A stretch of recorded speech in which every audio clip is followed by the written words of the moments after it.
We're here in Marrakesh today.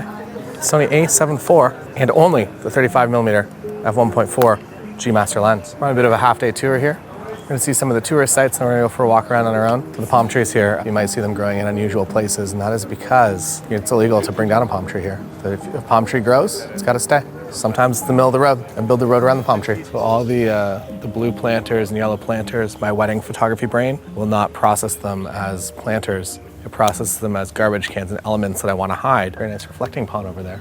We should go for a swim.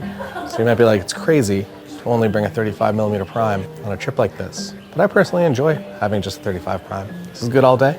1.4 means after dark, no problem. You want to do some stars, you can do that. And also you get great portraits and great just landscape photos that feel like you're in the scene. Although we are in a garden, and this is kind of the equivalent of shooting wildlife photography at the zoo, where you just, somebody made it all, and it's pretty easy. Just gonna take some photos though. It's a nice door. The A74 is a very lovely camera. It's a great hybrid camera, and if you are somebody who wants to be creating both photography and video, whether it is in a professional context, like we're at a wedding day, this is the camera that I'm using, or if you're out here doing travel content, you can be doing photos and videos very seamlessly. So you just hit this button here. Another thing I have set up, C2, set to APS-C mode. So while I am shooting a prime, I'm able to bounce around a little bit, so I'm able to turn that 35 into an APS-C 35. So get a little bit more zoom range if required. It's great for video. I don't use it a whole lot for photography in a setting like this. Wedding day, I do, because I like to get the final edit in the camera as best I can. But for travel photography, I'm fine to crop in post. I use the 35 1.4 G Master because it's just the best 35 for Sony.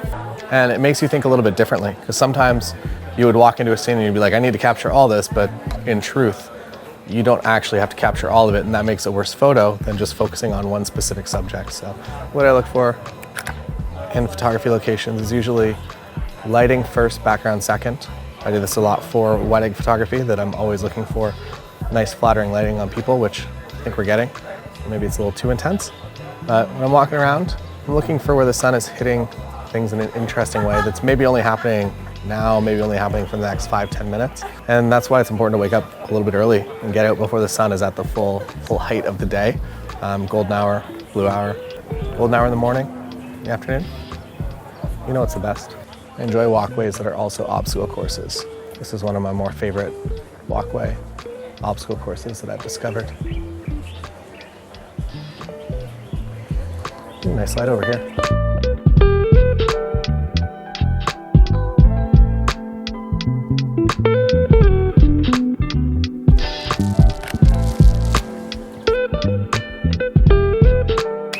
So this is an instance that I would definitely, if I had the option for a wide angle lens, I would capture everything, and then I would realize that the frame could realistically end kind of where it does with a 35, and that this actually makes a better photo.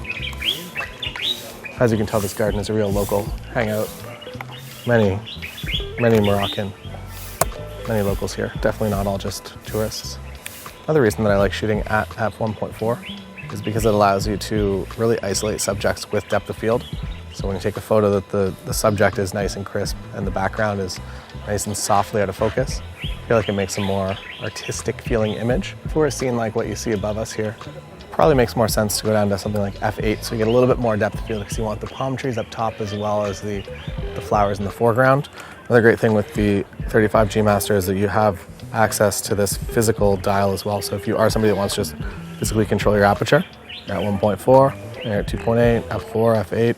A little bit easier than cycling through this if you know you're going to be making faster corrections. Or if you set it to A mode, you are now controlling it with the front wheel as default, but you can set that to be whatever you want. I have my controls set up so that the front is set up to aperture. This wheel here is set to shutter speed, and this wheel is set to ISO. And I love the fact that this camera has 3 wheels. I would say that that's one of the biggest selling features for me on it, especially as a wedding photographer and doing manual photography all day just to keep my exposures consistent. So when I get back into Lightroom, that I'm able to just process very quickly and batch process things like family photos. If I've taken 25 photos in the same spot, I'm able to just quickly edit all of them with no changes. Whereas if I'm shooting aperture priority, while it is pretty good, my exposures will be a little bit up and down. And I don't know, I think it's just important to get it as close as you possibly can in camera, just as kind of good practice. It'd be weird to just be shooting tungsten white balance out here on such a beautiful day and seeing a terrible preview on the screen when you could just do it properly in a couple seconds extra. You can lock it too. It's exciting, right? Because it is on the end. In my experience, it doesn't really get bumped, but if you feel more comfortable locking it, you can do that. Or if you decide that maybe today you want to go here and just auto ISO is fine by you, because you're on vacation, that's cool too. We can probably do that right now. Here's one of the things that I've been trying to avoid. Here we go. Oh, sorry, Tim, I bopped you.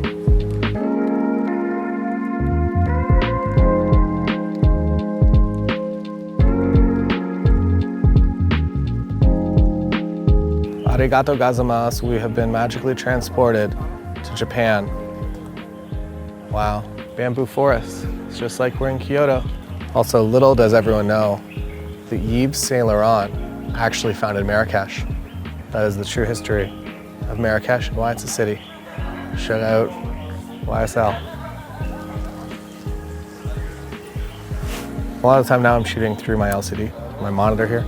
I don't know, I just like to be able to see both the image I'm taking, but also, I don't know, see what's going on in space in case something more interesting is happening or I'm about to be hit by a bird or a vehicle. What is the best music video ever created and why? Is it Bad Girls by MIA, who is filmed here in Morocco. Not Marrakesh, but Morocco. Thought you should know.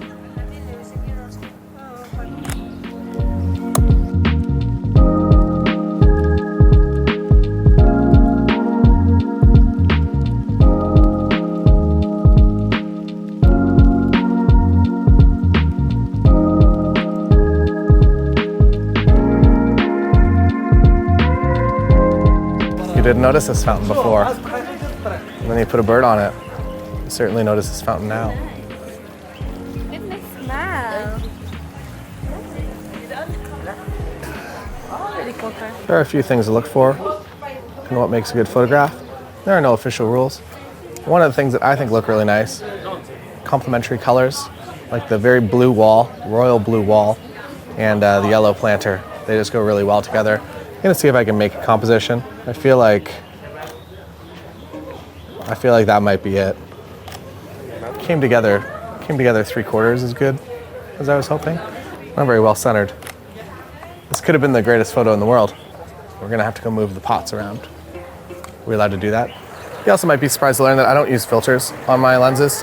I find that just putting another glass element in front, it's all it's going to do is degrade image quality a little bit. If you get a good filter, it's not going to. It's good for protection, but I find using lens hood just as good for protection. So if my camera's on my arm, bounces off of something, 35 G Master has this nice kind of rubber hood. Wedding days, portrait shoots, anything, this is what I do, including out here. Now, we're on our way to the tallest mosque in Marrakesh. I don't think I got that one. Street photography from moving car. Challenge coming soon.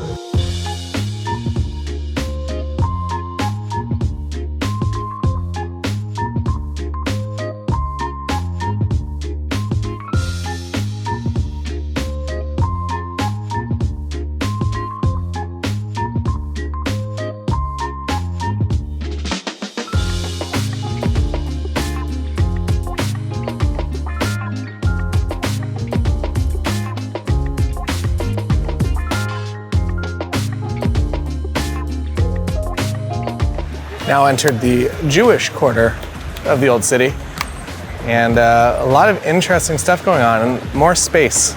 So where our Riyadh is closer to where everything is alleyways, here there's actually space. So very interesting photographically. I'd rank Morocco and Marrakesh specifically. We're gonna give it a 9 out of 10 for street photography opportunities. Street photography capital, I don't know. I'm not qualified to name that.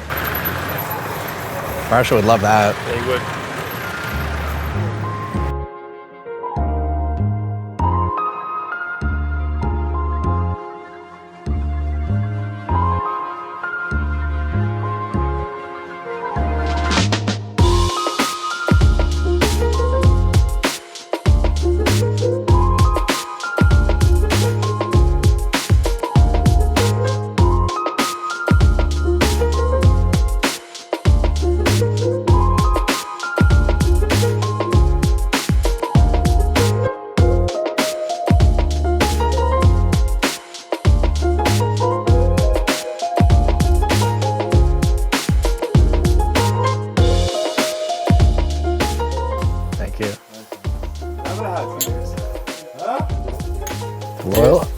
tea.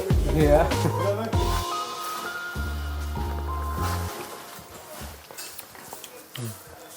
That was real nice. Yeah.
Bakery. Eating some bread, fresh from the oven. There's also a pretty good photo up here. We've stopped for lunch, and battery life still at 72%. The days of mirrorless cameras having poor battery performance are gone. Taking a lot of photos, a lot of video clips, and also you can just, if you do run out of battery, you can just use a cell phone charger and plug in USB-C. It doesn't have to be a certain PD or wattage. It can be anything. It'll just be a slow drip charge, so you can use whatever this is. And then I can plug it in and recharge it. And also, if you do have a power source like this, it recharges incredibly quickly. I was definitely impressed by how fast I went from 20% battery to 80% at a wedding day. I felt like I sat down, we had a salad, and then I looked at my camera, and I was pretty much charged to full. So shout out to how fast these will charge your camera. It's Tim, so you can have it back now. Thank you, Tim. Let's enjoy our lunch. What should we have for lunch? Here we have the very authentic Moroccan lasagna. Let's get into it. It's impossibly hot. There's no way a food can be that hot. Wow, that was a mistake. I guess I'll try it again. No, it's still hot. Still hot. It is obviously an Italian dish, but it's made in a tagine style pot. So there's that. Still too hot. Hello, and welcome to our riad. A riad is a luxury home, similar in the style that you see here. Open ceiling usually. The door is just a door. There's no windows to exteriors, there's only window upstairs. I will also say that it was cheaper to go on Airbnb and rent an entire riad. It was cheaper to do that than to book a single room at another riad. So if you go and you find one that you like, you're actually gonna be in a similar space, but your bedroom's gonna be here. It's kind of like a B&B, I guess, that Tim's gonna be staying up here, I'm gonna be staying up here, and then there's gonna be a host down here. And if you like that, awesome. If you don't wanna live in close proximity to others, maybe consider renting your own for significantly less money. This used to be a waterfall, and it looks like it's out of commission now. So it's a bit of a bummer. There's also too many mirrors. This was in LA, I wouldn't want to touch any of the surfaces. Now I have to walk up all the stairs.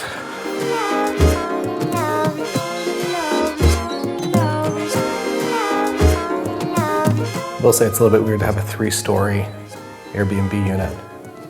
Usually it's all on one floor. Today though, we have a roof.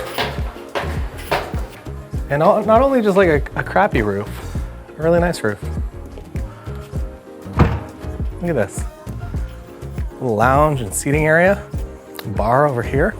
Tagine, little tagine pot. If you want to cook up your own tagine, come on through. There's a bunch of kindling in there for your fire. Taylor's Marrakesh bar. You can retract the ceiling if you want to make it hot in there, but it's really hot out here today. Your riad is a convertible. It's also your cats that usually have fights up here. We hear them in the nighttime. This is how they've secured this with a spoon. And let me show you my favorite part I'm kidding, there's no view really up here. Just other buildings. This is how tight all the buildings are and why no one has windows. Because that's a riad, that's a riad. This is actually a water slide, yeah. You have to, it comes in two pieces. So you gotta put it in, and you can go all the way down. It goes in here, and then you go all the way down to the water. It's a bit of a drop down there, and the water's only about 3 feet deep. Oh, use a screwdriver for this one. This is my room with my beautiful balcony. Should I demonstrate the balcony? Okay. This is the balcony. You could probably jump from here. I bet someone has. It's like a risky jump though. You have a very small splash zone, and you do have to lay it down as soon as you hit the water. Yeah, I bet if you did a cannonball and you just like opened up, I bet you'd still hit the ground, but you wouldn't hit it with that much force. Good news, we finally found something more authentic to Morocco than the lasagna I had for lunch. It's KFC.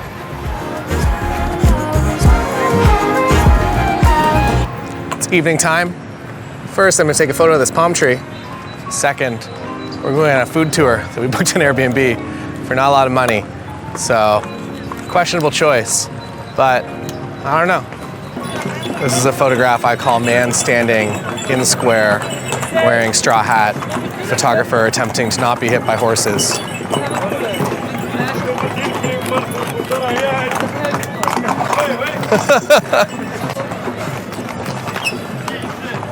I was almost unsuccessful. I was nearly at least nibbled by a horse, but I didn't get the photo. So I got that going for me, which is nice. We're now in the main square, and we're continuing to attempt to not be hit by a horse, but also this time we're gonna try to adopt a snake or a monkey. I think that we'll be successful. We also can't film them because the deal is if you film them, you give them money, and we don't really wanna support the monkeys in cages over there. So we don't do that today, but I hope that you appreciated the joke all the same. It's still the same camera, Sony A74, 35 F1.4 G Master. So far, I would say I have some of my favorite photos that I've ever taken from this trip. I feel like it's the quintessential image that when you come to Morocco, you're like, that's the photo that I want to get as a foreign tourist, and we were fortunate enough to get it.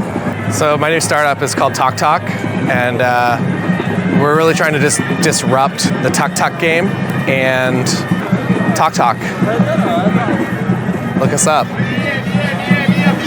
My strategy for street photography like this is number one, be respectful. Don't get in anyone's space. Don't do anything crazy. Don't do anything that you wouldn't want to done to yourself. And then second, I typically don't really look through what I'm doing. So I'm actually set to aperture priority, and I'm on auto ISO.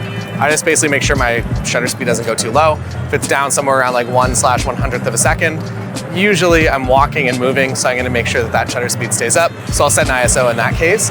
But otherwise, I'm just I know what my frame as a 35 looks like, and I'm just kind of cruising around. And I've been noticing that I get a lot of eye contact of me, so no one really notices the camera at hip level, but everybody's looking at me, which is a little bit weird. I figured they'd be looking at the camera, they'd be like, wow, a real camera out in the world when everyone just has cell phones. The 35 for street photography and just general walk around photography like this, I enjoy it a lot. I like the focal length. I feel like it's a focal length I'm comfortable with. I feel like it's wide enough to give you a lot of the scene, but also not wide enough so you actually have to focus on a subject and you have to figure out what you want that picture of. I shoot this at f1.4 a lot because the eye and face detect is amazing. If I'm on a manual focus lens, I would probably be at something like f8 so that I know kind of the zone that I'm in, and I know that if somebody's a few feet away from me that they're gonna be in that focus zone. However, with the A74, it's just really reliable for autofocus when it comes to seeing people's faces and identifying them as the subject. So I do really rely on the technology. I know where my frame is, I know where the light is, and I try to make myself as invisible as possible, which isn't as easy as it sounds, even though there's thousands of people around here. People just want to sell us juice. So many people. Every juice dude over there. There's like 27 juice dudes, and all they want to do is sell us juice. There's free juice here, guys. Come on through to the free juice bar here in Marrakesh. I think it's cigarette flavored. Little side of straw and pigeon. Not recommended for human consumption. Here we are in the alleyway in the food tour. The tour hasn't really started, so we'll see. Live right now, Marrakesh eating soup. Oh my gosh, wow. remarkable. It's soup, confirmed. Oh, thank you. I didn't want to take your... That's great. That's all I have to say about that. Here we are. Low light capabilities of this camera. Quite nice. I'm going to be shooting at ISO 6. Is that going to be in the audio? Low light with this thing is actually really good. I'll go up to ISO 10,000 if I can get a proper exposure. I won't really go above it, or if I know I'm gonna have to fix something in post, if I'm gonna have to boost shadows or exposure. One of the tricks is that you basically, when you're in a dark environment looking at the LCD, it's incredibly bright. So you kind of underexpose it because of that. So make sure you are looking at your histogram so you can get a better idea of exactly where your exposure is rather than just relying on the LCD when it gets dark. But yeah, 10,000 ISO is about where I'm comfortable with this if I know I'm not gonna have to boost the exposure too much in post-production. Tim says this is nice lighting and we should shoot something here. Do you agree, disagree? Vote on the screen now. I'm kidding, you can't vote on YouTube videos. Text your number. That was pretty wild. I guess I haven't... You have to sit over there, Tim. I'm sorry. Okay. Also, your chair's broken. We're going to fit. We're doing... Don't lean back. So here we are, eating churros once again for the 150th time on the channel, this time in a new configuration of a circle. It's pretty chaotic in here. That's amazing. So he has a fan there just for him because he's just boiling hot oil all day in the 35 degrees Celsius sun. A hero.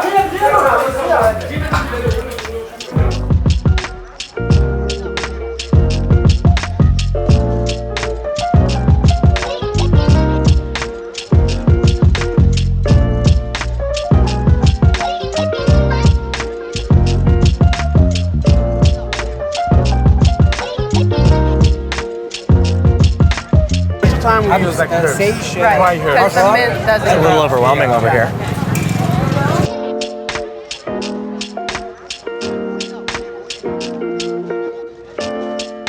It gets really hot whenever you squeeze all of the hot oil out of it. Ooh, these are like fritters. Try the churros. I didn't like pick it up. I just like... It's weather sealed. Spilled a lot of egg on the lens hood, but fortunately extensively weather sealed. So I'm not worried about getting egg inside my camera, just on top, and I can wipe it off.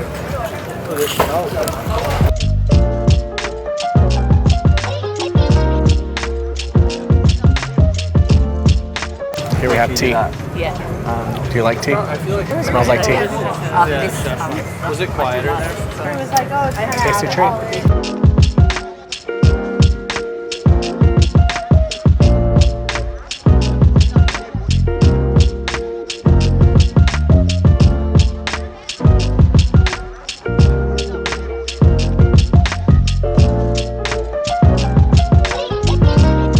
What is going to be the next food? Yeah. It's been surprising. We've had soup, which was hot, and then we had boiling churro, which was also hot. Then we had a hot tea. So I'm going to guess if we're going with the natural progression to a climax, I would assume that we're getting something even hotter than boiling oil. Like a lava? Yeah, like a live lava. I don't know. Looks like there's a fire over there, so I think we're headed in the right direction. So we're here at the spa, and I guess what happens is there's a man down here, and all they do is make sure that there's steam and hot water always on for the spa up over here. Kind of like a sauna. And they also cook a dish. I don't know. Seems a bit random. There's a picture of it on the wall. That's how you know where you're at. The picture is what we're going to eat. This is all wood.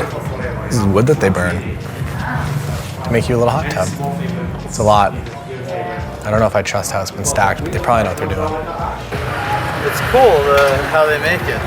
So it's clay, the pot? Yeah. It's not as hot as the teapot. So now that we've retrieved the dish, it is customary that our tour guide throws them individually into our mouths, baby bird style. So we all just stand in the square like this and wait to receive food. That's what's customary. I guess we got to do it. You ready to catch some food in your mouth, Tim?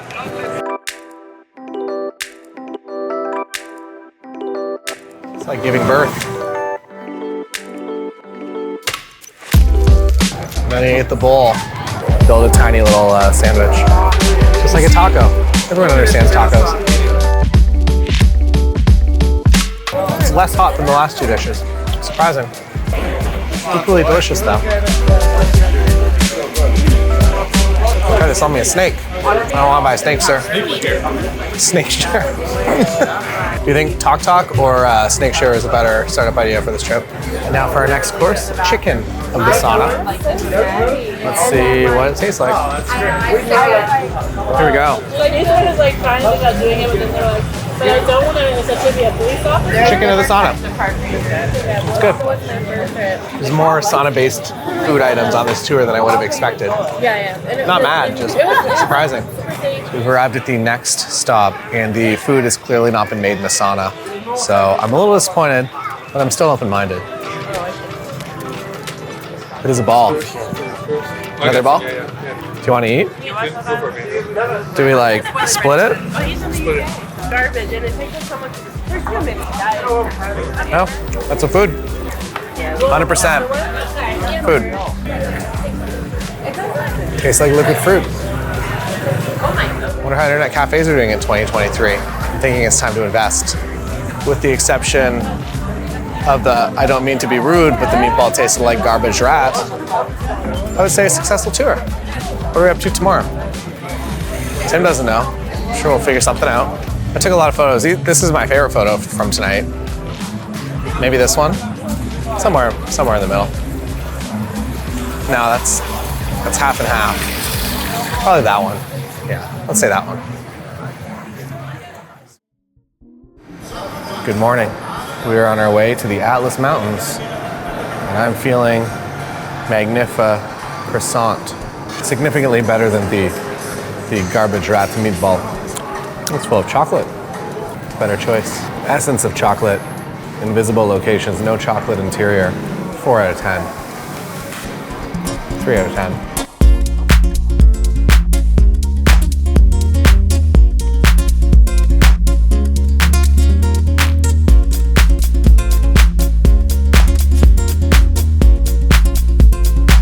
First stop today, my new pig. Doing a valley tour. I'm rolling some video on the Sony A74. And let's get some rock B-roll. Show you the versatility of a 35 prime, which you might not expect. 1, close focusing. Look at how close you can get. 2, when you hit that C2 button, if you've mapped it correctly, go into APS-C crop mode, and all of a sudden, get even closer. How close can you get? There you go. It's not a macro lens, but it's pretty close. And you can still get those beautiful landscape photos. I think a lot of us have a tendency to go super wide on a landscape photo. You just want to include absolutely everything you see. And being stuck to 35, I feel like actually makes you a better image. I also don't often use a strap for my camera. This is, I feel like when I'm traveling, maybe I have it on. I use this Peak Design. It's the Sling Light. And the benefit with Peak Design is that you can take it easily off and on.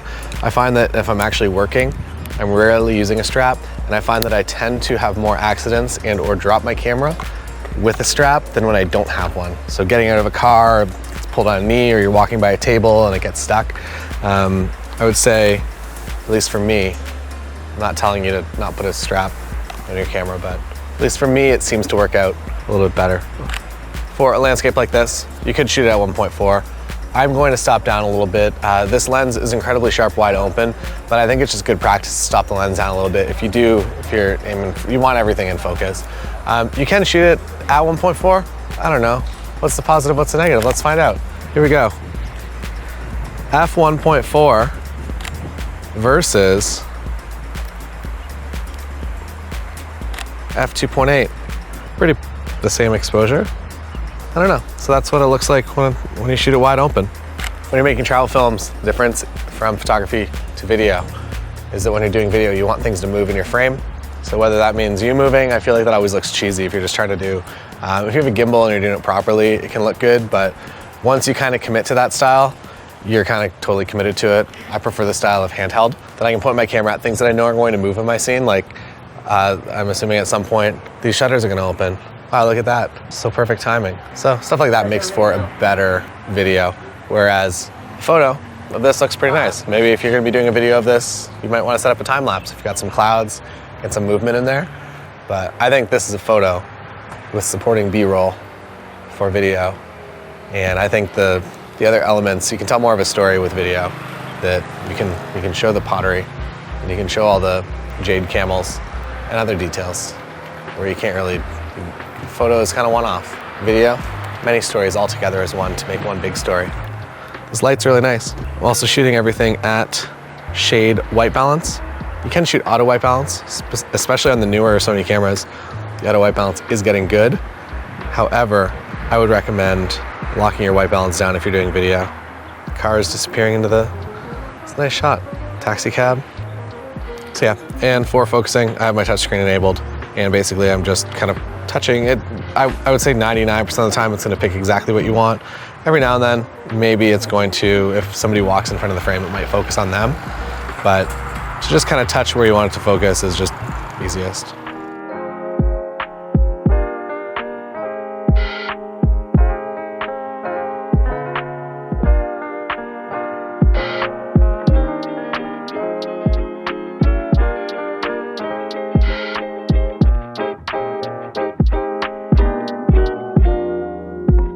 So as you can see, I use the fully articulating screen most of the time when doing dog photography.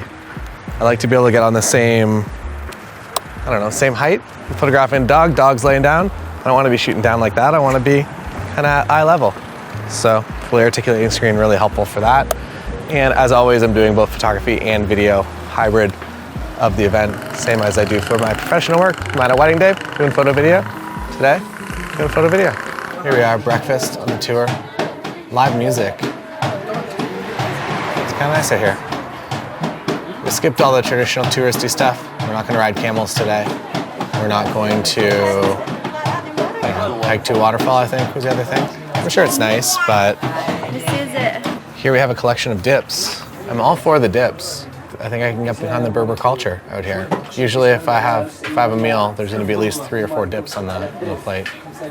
And we got 4 here today, so that's good. Here we have the fresh baked bread. What dip do you do first? I guess I've already decided. It's olive oil. What was the next one? Opposite end dipping. Oh, honey. Yeah, it's honey. So this one's a combo of all 3, I think. It tastes like chocolate. This is a chocolate dip. And the final oil, also delicious. For you. It's great that everyone's job here is just to sit around and watch tourists eat breakfast. It's a good breakfast.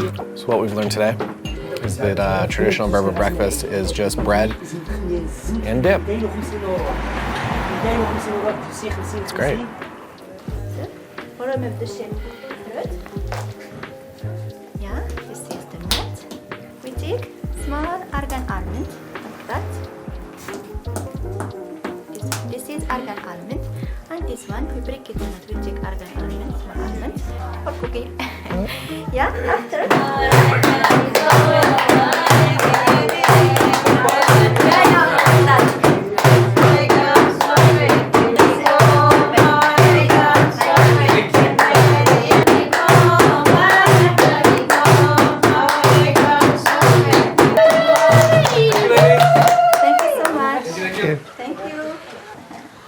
Thank you so much. Thank you, sir.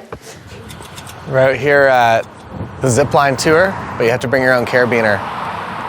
And I think we're gonna go for a little bit of a rip. Watch out for the tree. I just planted this today. Whoa, almost fell down the hill. Beautiful mountain. As you can see, handheld with active stabilization. It looks nice. Whee. So obviously the zipline is in the way of our photo. You could remove it in post-production if you wanted. I think next week they're finally installing the wireless zipline, which is the newest advancement in zipline technology. Until then, I don't think it's a picture, but it's nice to look at in real life. And you should do that sometimes, also.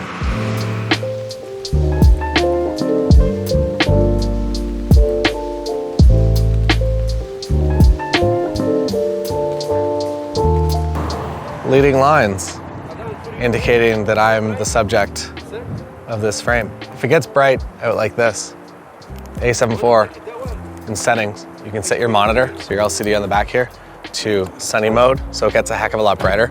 Out of the box, you might notice you might struggle a little bit. In a scene like this, you can always go through the EVF, but if you're trying to look at your screen, set it to sunny mode. It'll help you out a lot.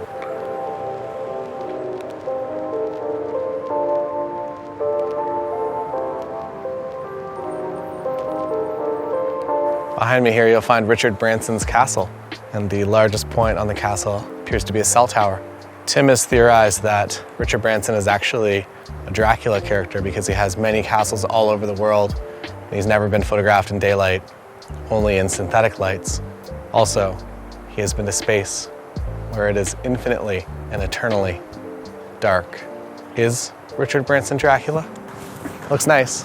This is a picture that looks a little bit nicer in camera than it actually does in real life. In real life, it looks nice, but in camera, it looks weird. You'll just discover that sometimes with scenes. It's a bit weird. Photograph with a nice sensor, nice lens. All of a sudden, you make the world prettier, and you delete your astigmatism. The camera is always right, and you'll never see lens flares. Tim discovered yesterday that he has astigmatism. He thought that lights always flared weird, and when he looked through the camera, he didn't understand why they controlled it so well.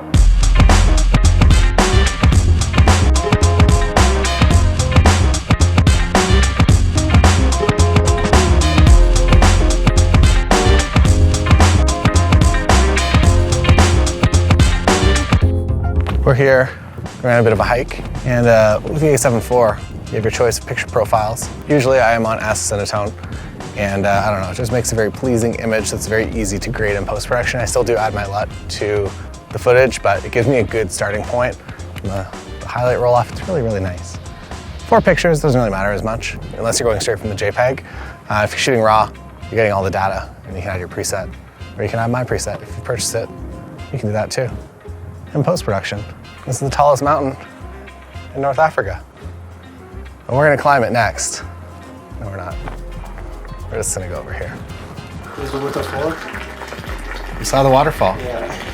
Yeah, but shower. Nothing like a hot tea after a hot hike. Enjoy, guys. Thank you. So we've hiked to our guide's village, and we're actually in his house. This is one of the 2 rooms. Yeah, no worries at all. What in? Yeah. Apples. Oh, sweet. This for you. The gift of apples. Yeah. And we're about to have chicken tagine and maybe some apples for dessert. And these apples are from here? Yeah, this from here, yeah. Okay. Thanks. We're on our way to lunch here, and 120 tourists a day come through here. You have to, if you want supplies, this is a walk in and out only village. You gotta hike a mountain. And if you want, bring your things in the grocery store. Your vegetables, anything you can't pick off trees here, you gotta bring it up on donkey. This is blue paint. Showed up early and I painted the entire village for us just to make things a little more pretty, you know? Do you think that everyone owns their own donkey here, or is there a donkey share? I'll ask him.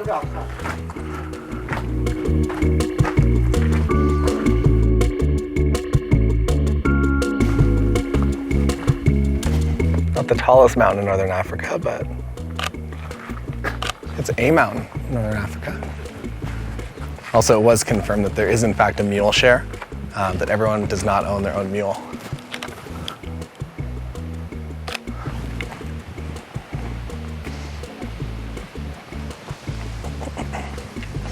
So one other thing to look for, leading lines in your photography. Could be a road, could be the staircase going up and down, leading you in or out of a scene. Just tells a story, makes your eye drift through the scene rather than just looking at being slapped in the face of the picture. So it's not a face slap. It's a nice journey. Make journeys, not face slaps. So this is yellow rice, and here in the village they actually season this with Gatorade. So they get the powdered Gatorade, and they wash the rice in it. Very ancient Berber process, actually. Thousands of years old. Full 5G connection up here. Well, I wonder why. I wonder why. So something that might be more useful to your photography than yellow Gatorade rice, it's a polarizing filter. If we were smart, we would have brought a polarizing filter or a circular polarizing filter. What they do, they screw in the front of your lens. You can make the sky a lot darker, a lot more blue. You can balance it with the scene. in the camera with the light actually coming into the lens rather than trying to fix it in post-production. You can do it in post-production. You can go in Lightroom, you can do a sky select. You can get pretty close, but you'll never really replicate the data coming into the lens and hitting the actual sensor in the Sony A74. Happy we did this. Got to take a walk, take a hike to Berber Village, have a nice lunch with our Berber guide, eat Berber Gatorade rice, and I don't know, I guess we hike out of here. Here comes your tagine, maybe. Hello. Ooh. Oh, everything good? Everything is good. Tagine. Tagine. Enjoy. Damn. Thank you. Thank you. Enjoy, guys.